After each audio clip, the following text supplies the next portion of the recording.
Hey students and friends, how's it going? I'm back, and today I wanted to continue our reading of Sir Orfeo. I'm here where I work, and I've got a bit of time before I have to start working, so I figured now's a great time to get a story out. So we're going to continue with the poem Sir Orfeo. This is currently part 2, and we are continuing off at 220. Right here, line 220. This is Sir Orfeo as translated by J.R.R. Tolkien, along with Sir Gawain and the Green Knight, Pearl, and Sir Orfeo down there. So I'm going to set the camera up, and hopefully while I'm reading, you can just sort of enjoy watching these little bubbles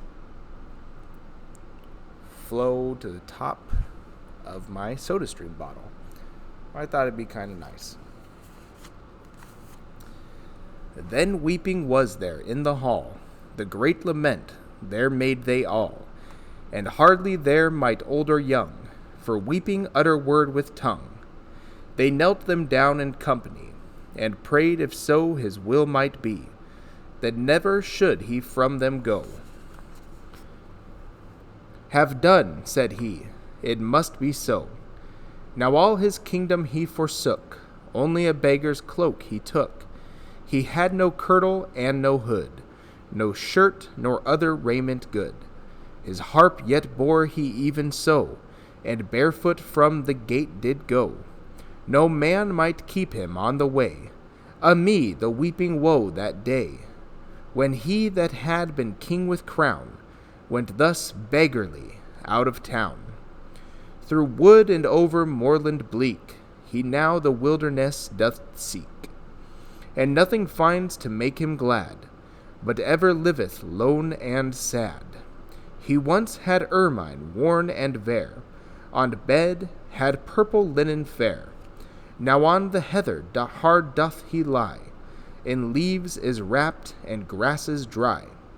He once had castles owned and towers, water and wild, and woods and flowers.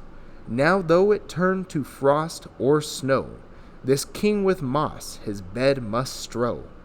He once had many a noble knight, before him kneeling, ladies bright. Now not to please him doth he keep, only wild serpents by him creep. He that once had in plenty sweet, all dainties for his drink and meat. Now he must grub and dig all day, with roots his hunger to allay. In summer on wildwood fruit he feeds, or berries poor to serve his needs. In winter nothing can he find, save roots and herbs and bitter rind. All his body was wasted thin by hardship, and all cracked his skin. Ah, Lord, who can recount the woe for 10 long years that king did know? His hair and beard all black and rank, down to his waist hung long and lank. His harp wherein was his delight, in hollow tree he hid from sight. When weather clear was in the land, his harp he took then in his hand, and harped thereon at his sweet will. Through all the wood and sound did thrill, and all the wild beasts that there are in joy approached him from afar, and all the birds that might be found then perched on bough and bramble round, to hear his harping to the end. Such melodies he there did blend, and when he laid his harp aside, no bird or beast would near him bide. There often by him would he see, when noon was hot, on leaf and tree, the king of faery with his rout came hunting in the woods about, with blowing far and crying dim, and barking hounds that were with him. Yet never a beast they took nor slew, and where they went he never knew. At other times he would descry a mighty host it seemed go by, 100 knights all fair arrayed, with many a banner proud displayed. Each face and mien was fierce and bold. Each knight a drawn sword there did hold, and all were armed in harness fair, and marching on he knew not where. Or a sight more strange would meet his eye. Knights and ladies came dancing by, in rich array and raiment meet, softly stepping with skillful feet. Tabor and trumpet went along, and marvelous minstrelsy and song. And one fair day he at his side saw 60 ladies on horses ride, each fair and free as bird on spray, and never a man with them that day. There each on hand a falcon bore, riding a hawking by river shore. Those haunts with game in plenty teem, cormorant, heron, and duck in stream. There off the water fowl arise, and every falcon them descries. Each falcon stooping slew his prey, and Orfeo laughing loud did say, Behold, in faith, this sport is fair, for heaven I will betake me there. I once was wont to see such play. He rose and thither made his way, and to a lady came with speed, and looked at her, and took good heed, and saw as sure as once in life 'twas Herodes, his queen and wife. Intent he gazed, and so did she, but no word spake, no word said he, for hardship that she saw him bear, who had been royal and high and fair. Then from her eyes and tears there fell, the other ladies marked it well, and away they made her swiftly ride, no longer might she near him bide. Alas, said he, unhappy day, why will not now my death me slay? Alas, unhappy man, ah why may I not seeing her now die? Alas, too long hath lasted life, when I dare not with mine own wife to speak a word, nor she with me. Alas, my heart should break, said he, and yet for heaven tide what betide, and whithersoever these ladies ride, that road I will follow they now fare, for life or death no more I care. His beggar's cloak he on him flung, his harp upon his back he hung. With right good will his feet he sped, for stock nor stone he stayed his tread. Right into a rock the ladies rode, and in behind he fearless strode. He went into that rocky hill, a good 3 miles or more, until he came into a country fair, as bright as sun in summer air. Level and smooth it was and green, and hill nor valley there was seen.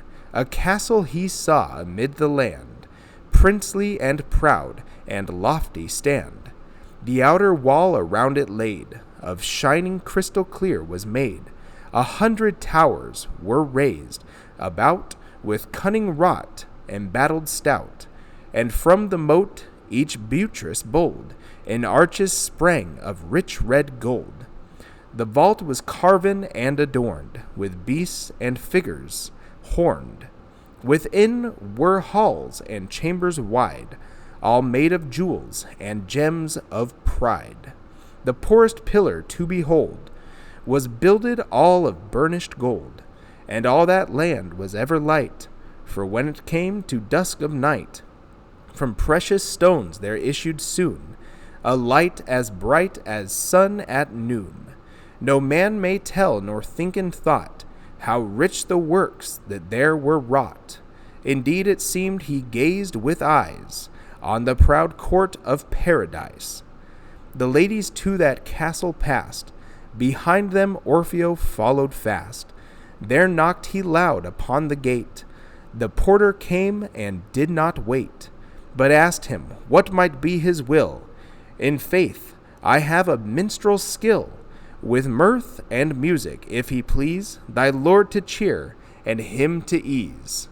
The porter swift did then unpin the castle gates, and let him in. Then he began to gaze about, and saw within the walls a rout of folk that were thither drawn below, and mourned as dead, but were not so. For some there stood who had no head, and some no arms nor feet, some bled. And through their bodies wounds were set, and some were strangled as they ate. And some lay raving, chained and bound, and some in water had been drowned, and some were withered in the fire, and some on horse in war's attire, and wives there lay in their child-bed, and mad were some, and some were dead, and passing many there lay beside, as though they slept at quiet noontide. Thus in the world was each one caught, and thither by fairy magic brought. Thereto he saw his own sweet wife, sweet Herodes, his joy and life, asleep beneath a grafted tree. By her attire he knew 'twas she. All right, you guys, I'm going to stop it right there. We are now at line 409, and that is where I will pick up when we get back to reading this book again, hopefully pretty soon. So Sir Orfeo, after having left his kingdom in exile, more or less, and spending 10 years in the wilderness, basically as a vagabond, has gone and now finally found his queen and wife within this hall of horrors, essentially. There's dead people walking around, people with horrible injuries, all lively or so. So, oh goodness, what's going to happen? Anyways, I look forward to getting back to this story, and I might even do it on my lunch break today to upload sooner rather than later.